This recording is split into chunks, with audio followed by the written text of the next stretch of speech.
Welcome to the Simple Farmhouse Life podcast, episode 2. Today we're going to be talking about the renovation story of our first farmhouse. It was a 10-year process that took a ton of time and thought, and I want to share it with you today. My name is Lisa, mom of 6 and creator of the blog and YouTube channel Farmhouse on Boone. Join me as I share with you my love for creating a handmade home from scratch cooking and a little mom and entrepreneur life along the way. Now, this episode idea actually came from my daughter. I told her I was going to start a podcast and that I needed some episode ideas, and she gave me one. She gave me 2, actually. She said, you should make a podcast about how our last house was really ugly and you made it pretty. And I thought that was just a really good idea. I already had a list of about 100 different podcast ideas, and that one was one that wasn't on there. Kind of moved on. We are in a new farmhouse at this point, and I didn't really think about the old one and how anybody would want to hear about that. But I started thinking that it actually has some merit because that was the farmhouse that we bought really, really cheap, and we fixed it up on a really low budget. So that is a story that might be worth sharing because some of you might be in that position right now. Maybe the renovations I share in our new farmhouse aren't as applicable. This farmhouse that we're in currently, it wasn't as much of a fixer-upper. It was already mostly pretty when we got here. We only had to really refinish the floors, do some painting, and we already had a pretty home. Not that we're not doing a whole lot more to it, like the kitchen renovation we just did, but it was just a nicer house. It was not a starter home. But the house that we bought before this one, so the one that Luke and I bought when we were first married, it is a whole different story. So if you haven't seen the pictures, you can head to my blog, farmhouseonboone.com, search paid off in 5 years. That's where you'll find the debt-free story of our first house. And in that post, I have some crazy pictures of the paint colors in that first house. And I think that the words here don't quite do it justice. The paint colors are actually crazy. So you can head there if you want to see a picture, but I will try to paint a picture here on this podcast so you can understand. So first, let's start where we actually bought the house. Now, if you hear some baby noises and breathing, just know that the baby is on me, baby Daniel. He's just woke up, but I need to get these podcast episodes recorded tonight, so this is how it's going to be. So Luke and I, we were married in December of 2007. We decided not to buy a house right away. We had a local church, the Baptist church in our area. Somehow we had some connections there at the time. I don't really remember exactly how that happened.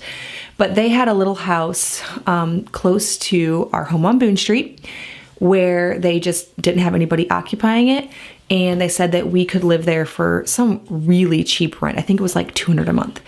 At the time, we were 22 and 23. I had just turned 22 the month before, and so we were super cheap. So having a place that we could live almost free was just like a dream come true for us. And so we jumped on the opportunity. Now, it wasn't going to be a house that we were going to fix up because obviously it was a rental. We lived there for about 4 months before I started to get the bug to want to look for a house. I became pregnant right away. Our first daughter was actually due on our first anniversary, December 2008. Because I was pregnant and I really just wanted to settle in somewhere, we started looking for houses. Now, the budget was super low. We just did not want to get into a whole bunch of debt. We could have probably at that time, because the market was crazy. I don't think the crash happened until 2008. So banks were still giving out loans like crazy in 2007 as far as I remember. So we probably could have gotten approved for a little bit more, but we were in this mindset of debt is bad. We do not want debt. And so we were looking for places that were under $100,000. We even looked at several that were in the $50,000 range. If you can believe it, those were available in our town at the time. We looked at probably 30 different houses. Our poor real estate agent was probably like, seriously. We went to areas in a 15-mile-ish range of the town where my husband was working. We finally found a home in October of 2008. I was due to have my baby 2 months later. We'd been married at this time for about 10 months on Boone Street. So the home that inspired the blog Farmhouse on Boone is the one that we found there October 2008. Now at this time, the market had pretty much crashed. The guy that bought our house, he did it as a flip, but he did not fix it up. He, I guess, was maybe like in connection with the bank that was selling it, got it even cheaper than what we paid for it, and we negotiated him down to $76,000. That is what we bought our first home for. Now, when we first got our home, when you walk into the house, there was a big great room. So like half of the room was considered the dining room, the other half the living area, but it was one giant room that you would walk in when you first came in our front door. It was a 1920s craftsman bungalow. That first room had some really beautiful heart pine floors. They didn't have anything on them, so they were just perfect. Now there was some bowing in the middle, and at the time, being a person that didn't really know a whole lot about buying houses, I didn't know how bad that was. You know, if you saw like floors that were uneven. Now I know after looking at like several old houses that floors that do that are just kind of normal with old houses.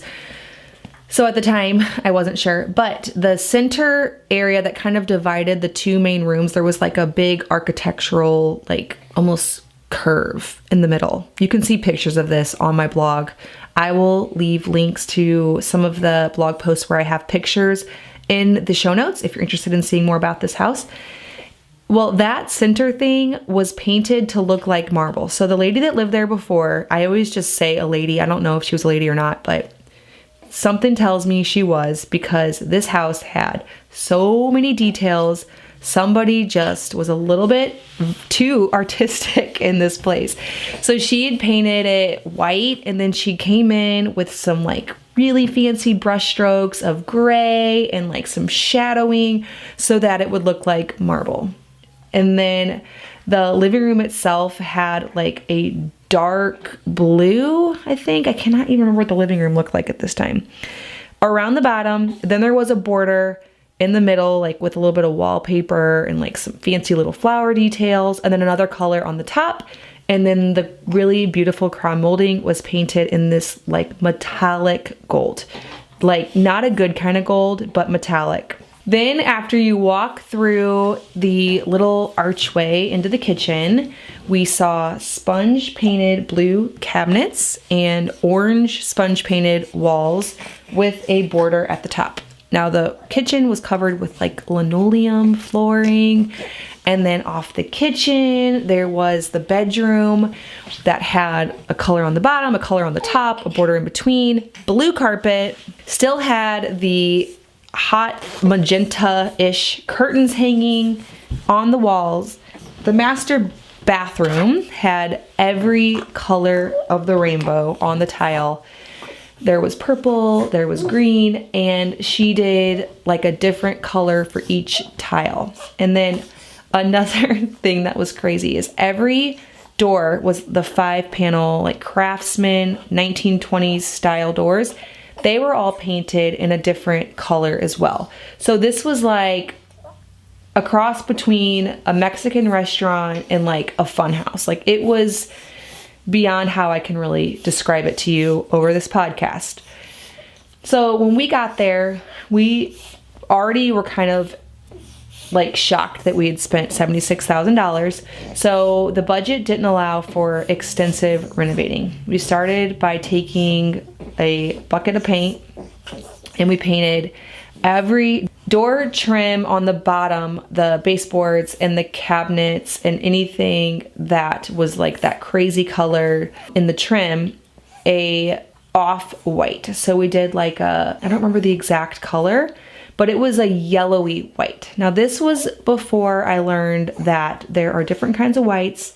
There are whites that read blue, there are whites that read green, yellow. I basically went into the hardware store and said, oh, that looks good. And I didn't even think about it. it's funny because now we almost agonize over white paint. Like it's there's so many options and it's going to make or break your space. And in some ways, it's kind of true. It kind of can. After doing that, we went and we painted each room the color that I thought would be good. Now at the time, I was not doing the light and bright kind of minimalist aesthetic at all that I ended up doing with the farmhouse on Boone. And so we painted the living room like a olive green, the kitchen a pretty bright yellow, and the bedroom a super bright blue. And then upstairs, we kind of didn't touch that for a while. There was a few wallpapered rooms with crazy borders at the top. There was blue carpet on the entire upstairs level and blue carpet going up the stairs. I would say in the first year, all that we got done was paint on the walls and the trim. After about 3 years, 2 kids later, so I had my daughter Johanna, my daughter Ruth, I convinced Luke that it was time to rip up the blue carpet. So we had our little girls, the upstairs was where they were sleeping at the time because that's where all of the kid bedrooms were. So we brought the dressers downstairs and the beds, and we had kids sleeping in the living room. We did that completely DIY. Luke ripped up the blue carpet. He rented a sander. He did the entire thing himself. Now, the upstairs floors were not in the best condition, so we ended up painting or staining them a super dark brown. Not really the color I would choose going back, but we really didn't know what we were doing, and we needed to basically cover up all of the imperfections. But it did make a significant improvement finishing those floors. At this point still, we probably hadn't spent more than a couple $1,000s on all the supplies, all the labor, but the house was already looking significantly better than it had before.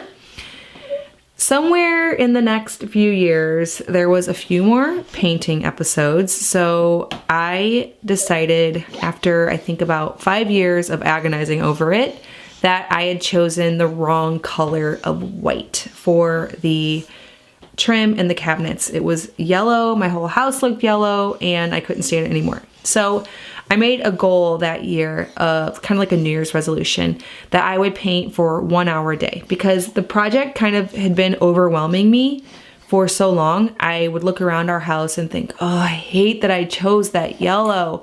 And finally I thought, you know what? Instead of thinking that every time I look around, I'm just going to do something about it, but not an overwhelming something because I had 3 kids at this point and I did not have 10 hours a day to be painting our house, nor did I want to.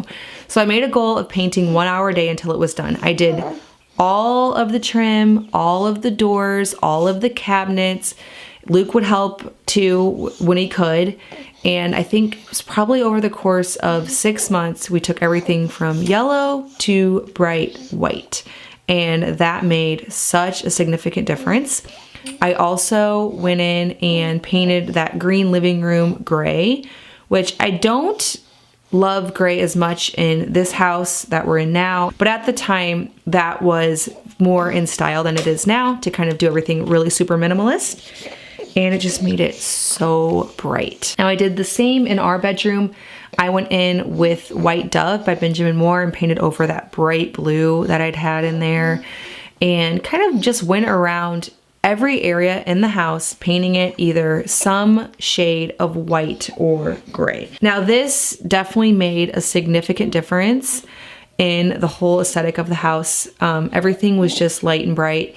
And this is around the time that I started my blog Farmhouse on Boone and decided to start going with more of the farmhouse aesthetic. So I was doing like everything light and bright and simple and minimal, lots of wicker, lots of wood, just natural elements. I was carrying that throughout the whole house, so that neutral color that I kind of went through with that 1 hour a day goal became the palette on which I kind of built this farmhouse aesthetic into our home. So never before had I really thought of our home as a farmhouse, but I started to see how it could be possible and just started bringing in elements little by little. Luke built for us a farmhouse table with the Anna White plans. We did kind of a gray stain on that. And then came some of the more bigger projects. So this was probably, I would say, 8 years into our marriage that we decided to start kind of doing some projects that were beyond just a little bit of paint and a little bit of refinishing wood. The first thing that we tackled was the kitchen. Up until now, we had these old laminate type countertops that were supposed to look like wood, but they definitely did not look like wood. We did have the original cabinetry, which I had no intentions of changing, but we had a super ugly backsplash that was very outdated. We also had the original cabinet hardware that was on there when we bought the house. It wasn't original to the 1920s, but it was what was on there, and I decided to swap that out. I think we ended up spending about $5,000 on that first big renovation project. Now, I say big kind of in quotations because it wasn't really huge compared to what I see on HGTV and kind of what we've now experienced in our new farmhouse. All that we really had to do, or that we did do at the time, was paint the cabinets. So we painted them that fresh white from the yellow, paint the walls from the bright yellow to, actually, I had already painted it a pale yellow a few years before. So I got sick of the bright yellow, painted a pale yellow. In this renovation, we then ended up painting it white dove, added new cabinet hardware. So I did just some simple black bin pulls on the drawers, nothing fancy. And then the big splurge, so we did actually splurge in one area, was for the quartz countertops. So I knew that I wanted something light and bright because I just loved how painting the house and adding some of those elements just made everything just so much cleaner and nicer. And I found the biggest impact with that. So we did decide to go with the IKEA quartz countertops, which I did share all about on my blog. So if you do want to read about our experience with buying quartz countertops from IKEA, I will leave a link in the show notes, or you can just go to farmhouseonmoon.com, search IKEA countertops, you'll find it. But we were able to get them pretty budget friendly. They were still a splurge, but definitely way cheaper than other places I've seen them. And we had so little counter space in that area that I really wasn't too worried about it. I figured we might as well, with the amount of counter space that we actually had, it wouldn't be that much more expensive to go with quartz than something that I didn't prefer as much, like another, laminate or something like that. One more thing that we did for our kitchen renovation is we changed out the backsplash. So we just went with a classic subway tile. Now I wanted to do something that wouldn't be outdated really quickly. So I chose subway tile and then, the light bright colors and quartz. And I felt like, okay, this kitchen will look good for a really long time. And it did actually become kind of a selling point when we went to sell it. It looked nice and fresh and helped to sell it. Now we also bought the IKEA Farmhouse sink. They don't actually offer that one anymore. I get a lot of people asking me about it still from the old house, but they no longer have it. But it too was a steal. I think it was around $200 to $300. But I knew I wanted, as I was kind of transforming everything to this more farmhouse style, I knew that farmhouse sink would be something that I'd want. Now, another thing that we did is I wanted an island. We didn't have an island before. Actually, for many years, we used the kitchen as an eat-in kitchen, but then as our family grew, we kind of moved over to the dining room. And since it was just one room over, it was very practical to eat in the dining room, but we wanted a little island. So instead of, building something custom like we did in our new house, as the budget has increased, we found a little island at a thrift shop. It was $20. We painted it, changed the hardware, and then Luke added several 6 by, 2-inch boards to the top. I do have a blog post again about this if you want to see how we DIY'd an island very very inexpensively. I think the whole thing probably cost us like $30 after everything was all said and done. And it was actually really pretty. We added hooks to the side where I hung some cast iron. I usually would have like a pitcher on the island with some flowers. And it was a really pretty piece for such a cheap price. Luke and I, people think that we are super handy, but actually we only like to attempt things that require a lot of elbow grease, but not necessarily anything too technical, like too much electrical or plumbing. We like to stay away from that kind of thing. And then a few years after that, I believe, I'm trying to think if my timeline is totally right here. We decided to rip out all of the flooring that was on top of the wood floors underneath and refinish those. Now, if I could give a few regrets that I have in that house, that would probably be one of them. Once we did the work of removing all of that flooring, it took, oh my word, like a lot of time. There was all of this black, like tacky stuff on the floors because of the flooring that had been laid on over top of it. It really wasn't worth it. So there was nail holes in the old flooring. There was stains on the old flooring. It photographed really well. So if you see pictures from our old farmhouse and you look at the kitchen, you might think, okay, those are some really beautiful heart pine floors, totally worth saving. But if you look close, you probably wouldn't think the same. So I think probably if I could go back in time, we would have just covered it with some kind of nice tile that would look pretty in a 1920s style house. I probably would go on Pinterest, get some inspiration from 1920s houses, and just go with a tile. That would have been a better option. But we did end up having the wood floor, and that's how it looked whenever we sold the house last year. So the next project that we did that we spent some money on was the front porch. Now this was probably only about a year, maybe two, before we sold our house. So it was just in the last couple of years that we did that project. We had an old craftsman style front porch, and it was really in a lot of disrepair. The steps were like a blue concrete. The flooring was really pretty, but it was worn down and it just needed a ton of work. So we ripped off pretty much everything. I'd say this was the first project in that house that we took down to like almost nothing. And then we just added some new porch supports. We added new flooring.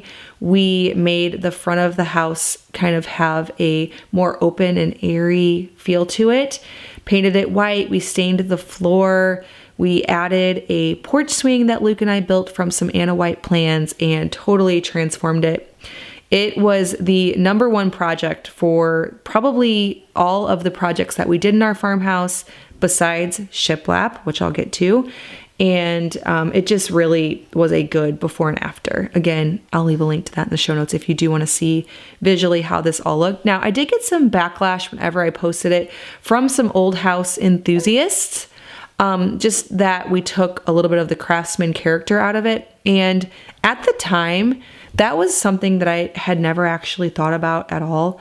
I never really thought about the history of homes and preserving how they would have looked at the time and kind of honoring their style. And looking back, I probably would have done that a little bit more if I had thought of that. I do still feel that we honored kind of the simple lines of the craftsman style, but probably could have stuck with that historical charm a little bit more than we did. Now, another thing that we did in the house, which I believe was after the porch, is we added shiplap to the accent wall in our master bedroom. We did that with plywood. It is one of the most popular posts on my blog. It still remains one of the most popular today, which is funny because I actually am kind of sick of shiplap. I would never add it in this house.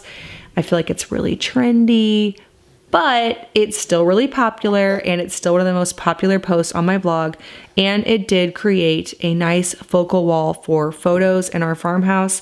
Some of my most popular photos at the time were peeking into our bedroom with that shiplap wall and our iron bed and just some of that farmhouse detail. Now, next we did the bathrooms. Now this was for both of them a huge project. At that point, it ended up being the biggest undertaking at the time. So the master bedroom, we ripped out absolutely everything. This was the first time that you could see through to the floor joist to the basement, and it was all gone. So in that room, we added some hexagon tile. We brought in an antique farmhouse sink, which I actually stole. I didn't actually steal it, but I was driving down Boone Street one day and saw that there was a garage sale, and I saw this old farmhouse sink sitting out there, and the lady wanted $35 for it. So I had my cousin build for us just the little like vanity table for that to go on. We did the exposed plumbing. We brought in a cast iron tub that I picked up off of Craigslist for like $200. We did beadboard on the ceiling and some pretty light fixtures and totally transformed that space.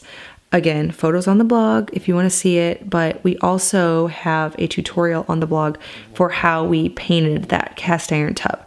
So that renovation, I believe, also cost us around $5,000. That's a rough estimate because I didn't like completely calculate it, but I know it was around that. Also, the front porch was around $5,000.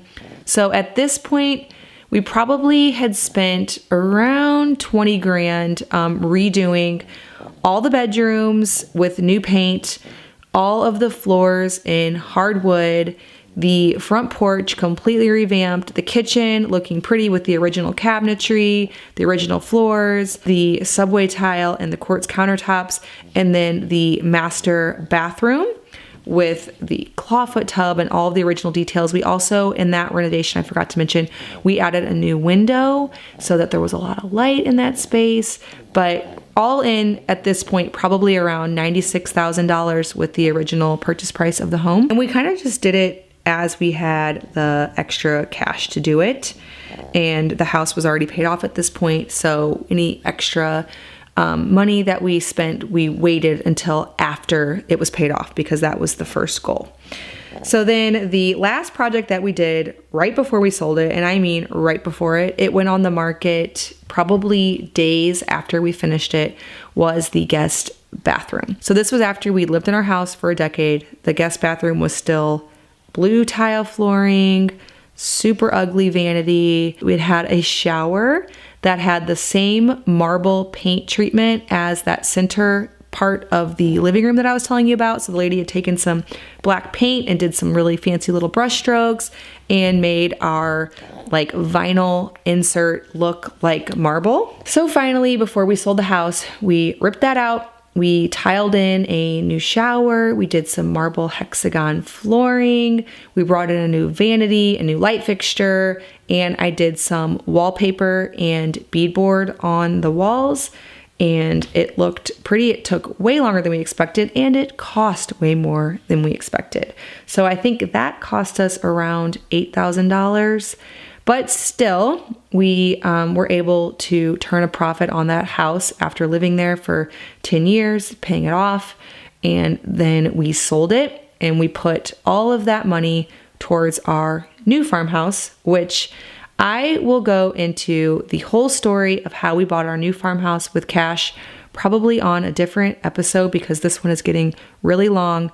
But I loved the idea of just walking you through how we transformed our farmhouse over a long period of time. So it wasn't like this quick flip where we bought it really cheap, we spent a whole bunch of money renovating it. It was more of a over time, gradual process. As we had the cash, we did a lot of DIY. We hired a little bit out, but not a ton, and we turned a profit on it, but after 10 years of living there. All right, well, I hope that you enjoyed this episode and that you could relate to some of this slow renovating process. If that's what you are going through and you're struggling to kind of see the big picture, and you watch, Instagrammers and YouTubers like myself who have lived in a farmhouse for a year and kind of completely turned it around with our new place. That is not how we did with the last place. When we were 10 years younger, when we were on a budget, we did it a lot differently. So I hope that you can relate better to this story. Thank you so much for listening to this second episode. Again, if you have any podcast ideas for things that you want to hear me ramble on about, stories you want me to tell, things that I just don't really share in the YouTube format, definitely shoot me a DM and I will add it to my list. I have probably like 100 ideas going at this point, and I'm just gonna start sharing every week a new one of my items on the list and bring you along with it. All right, well, make sure to hit subscribe on your favorite podcast app. Leave a review. That would really help for my podcast to get out there to more people. And as always, thank you so much for listening.